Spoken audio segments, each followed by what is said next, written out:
My dear students, class 8 की बात हो रही है। चैप्टर 1 है एमएस एक्सिस। तो आप कहोगे सर चैप्टर 1 पे आ गए। चैप्टर 1 पे बेटा इसलिए आ गए क्योंकि आपके यूनिट टेस्ट है अभी। चैप्टर 1 और चैप्टर 2 ही आपके यूनिट टेस्ट एग्जाम में आएगा, जिसमें मैंने आपको सिलेबस भेज दिया है ग्रुप पे। आप सब उसे देख भी चुके होंगे और इन्हीं चैप्टर से आपका जो यूनिट टेस्ट का पेपर है वो टोटल आएगा। तो पीडीएफ भी मैंने सेंड कर रखी है दोनों चैप्टर्स की। अगर इस चैप्टर में से किसी को कोई प्रॉब्लम है, पीडीएफ नहीं है, समथिंग कुछ भी, तो मुझे कॉल भी कर सकता है बच्चा। तो चलिए शुरू करते हैं। चैप्टर 1 हम रिवीजन कर लेते हैं। चैप्टर 1 दिया है MS axis.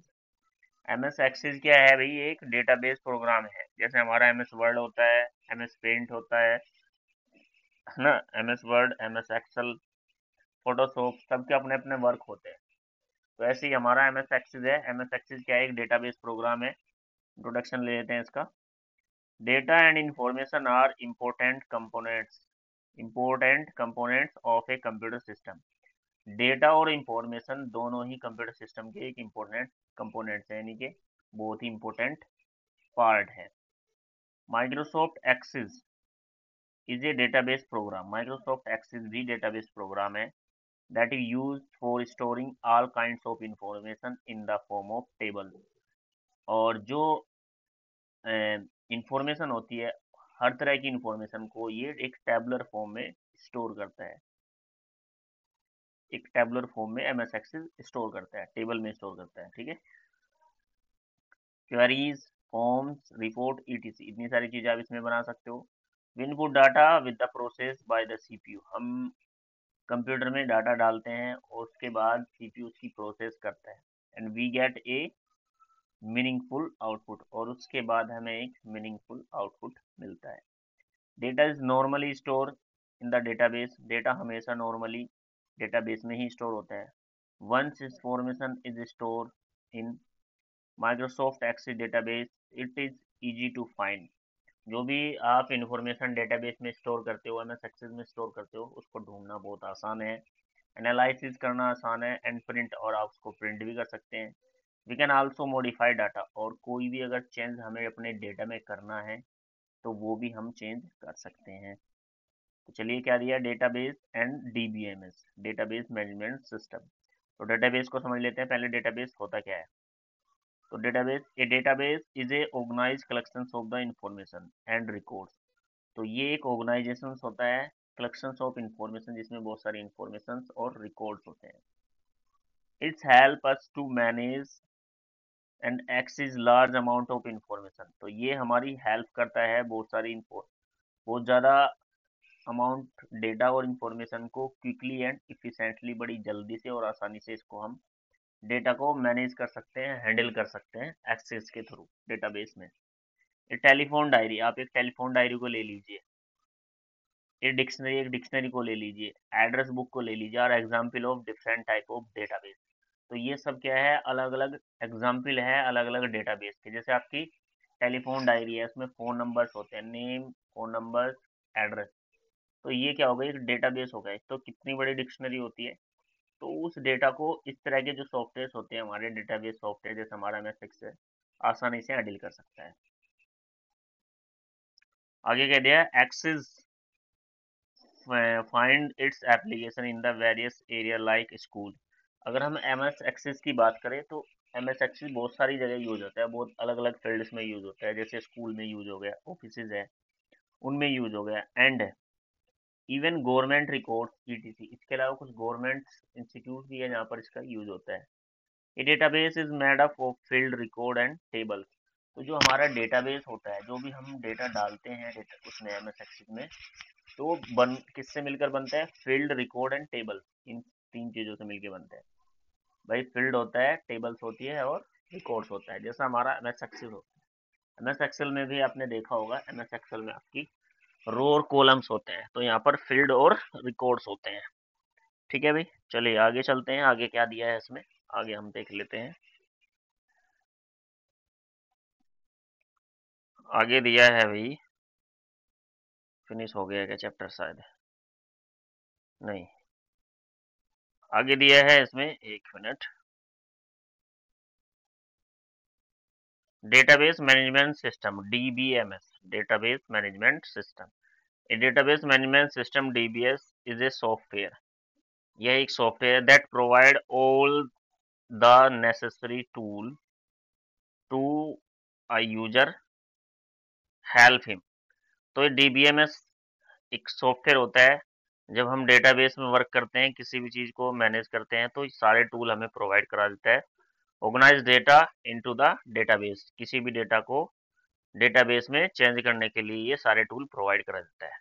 It's provide facility to add, और ये कौन कौन सी फैसिलिटी हमें प्रोवाइड कराता है? टू ऐड, ऐड कर सकते हैं डेटा को, हम मॉडिफाई कर सकते हैं, नहीं कोई भी उसमें चेंज कर सकते हैं, और डिलीट, और उसे हम रिमूव भी कर सकते हैं data from A database, database से क्वेरीज कर सकते हैं the database about the data store in it and produce report based its contents, for example Microsoft Access, Microsoft SQL Server, Oracle and many more। तो ये क्या है? Software है, Microsoft MS Access, Microsoft SQL Server और आपका Oracle, ये सब क्या है? एक डेटाबेस सॉफ्टवेयर है जिनकी हेल्प से हम अपने डेटा को अरेंज कर लेते हैं। तो चलिए भाई नेक्स्ट पेज पे पहुंचते हैं। नेक्स्ट पेज पे क्या दिया है? नेक्स्ट पेज पे दिया है हमारे पास स्ट्रक्चर्स ऑफ डेटाबेस। तो डेटाबेस किस किस से मिलके बनता है, क्या क्या उसकी स्ट्रक्चर्स रहती है, वो हम देख लेते हैं। तो the structures of A database is made up of field, records and tables. अगर हम स्ट्रक्चर्स की बात करें, पीछे भी हमने बताया था आपको कि जो डेटाबेस बनता है वो फील्ड, रिकॉर्ड और टेबल से बनता है। अगर हम बात करें फील्ड की, a column with a table that contain only single piece of information now as field। अगर हम कॉलम की बात करें हॉरिजेंटली, जैसे हमारी एक टेबल होती है उसमें कॉलम होता है अभी हॉरिजेंटली, ठीक है, हॉरिजेंटली जो कॉलम होता है उसको हम क्या बोलते हैं? फील्ड बोलते हैं, जिसमें एक सिंगल पीस ऑफ इंफॉर्मेशन होती है, एक सिंगल इंफॉर्मेशन होती है, उसको हम फील्ड बोलते हैं। For example in the data table given below the name, date of birth and city are the different field name. तो इसके लिए मैं थोड़ा नीचे जाना चाहूंगा। देखो भाई ये एक टेबल बनी हुई है, इसमें जहाँ पर नेम लिखा हुआ है, नेम के नीचे परवीन, पूजा, अंजलि, मोहित, ये सब क्या है? फील्ड है हमारे। Sorry, name, date of birth और सिटी, ये सब क्या है? फील्ड है जो हमारे हॉरिजेंटली है। उसके बाद हमारा वर्टिकली क्या है?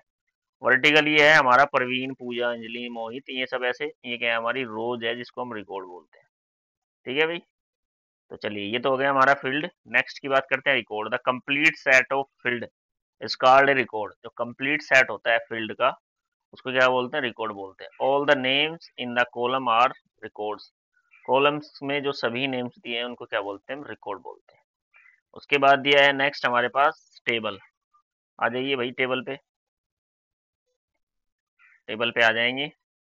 It is the collection of related information in the form of row and columns. तो ये कलेक्शन होता है बहुत सारी इंफॉर्मेशन का, और इंफॉर्मेशन कहाँ रहती है? रो एंड कॉलम, रो और कॉलम में ये इंफॉर्मेशन रहती है। रो आर नवर रिकॉर्ड, रो को क्या बोलते हैं? हम रिकॉर्ड बोलते हैं। कॉलम एज ए फील्ड, और कॉलम को क्या बोलेंगे हम? Field. All data is store in A table, और जो सारा डेटा होता है वो हमारा टेबल में स्टोर रहता है। अब देखिए कॉलम आपका पता चली गया होगा, जिसमें नेम, डेट ऑफ बर्थ और सिटी लिखा हो, ये क्या है? हमारा कॉलम। ये तो हो गया हमारा ऐसे हॉरिजेंटली। और वर्टिकली जैसे 28 नवंबर, 14 जुलाई, इसके सामने मुंबई, ये पूरी जो लाइन है ऐसे पड़ी हुई जो लाइन है, खड़ी लाइन, अगर हम हिंदी में बात करें, अगर नहीं ऐसे समझ में आ रहा है, हॉरिजॉन्टली और वर्टिकली नहीं समझ में आ रहा है, तो जो खड़ी लाइन है जिसमें प्रवीण पूजा लिखा है, पूरा एक कॉलम होता है। पड़ी लाइन है जिसमें प्रवीण पूजा 28 नवंबर, है ना, नोएडा, ये पूरी जो पड़ी हुई लाइन है इसको हम रिकॉर्ड बोलते हैं। तो ये हो गया हमारा फील्ड और रिकॉर्ड। चलिए आगे चलते हैं। आगे क्या दिया है भाई? आगे इसने दिया है फील्ड। देखो भाई इसने दिया भी है फील्ड में नेम हमारा, डेट ऑफ बर्थ और सिटी, ये क्या है? हमारे फील्ड है। चलिए एडवांटेज ऑफ डीबीएमएस। तो इसकी क्या क्या खास बात होती है डीबीएमएस, इसको हम भाई आपको पढ़ा देते हैं, इसको हम कल पढ़ाएंगे आपको। तो आज के लिए इतना ही। मैं दोबारा एक चीज और बताना चाहूंगा आपको स्टूडेंट्स, चैप्टर 1 और 2 आपके यूनिट टेस्ट में आएगा, यूनिट टेस्ट फर्स्ट में आएगा। 30 मार्क्स का आपका यूनिट टेस्ट होगा। तो पीडीएफ मैंने आपके ग्रुप पे भेज दी है। अगर किसी स्टूडेंट के पास पीडीएफ नहीं है या फिर उसकी डिलीट हो गई है तो वो मुझे पर्सनली फ़ोन करके भी मंगा सकता है। उसके बाद जिस दिन पेपर होगा उस दिन आप मुझे कहोगे पीडीएफ, तो मैं फिर आपको नहीं भेजूंगा। एग्जाम से पहले पहले अपना वर्क कंप्लीट कर लीजिए, अच्छे से लर्न कर लीजिए, एग्जाम आपकी बुक से ही आएगा। ठीक है भी। तो आज के लिए इतना ही, थैंक यू।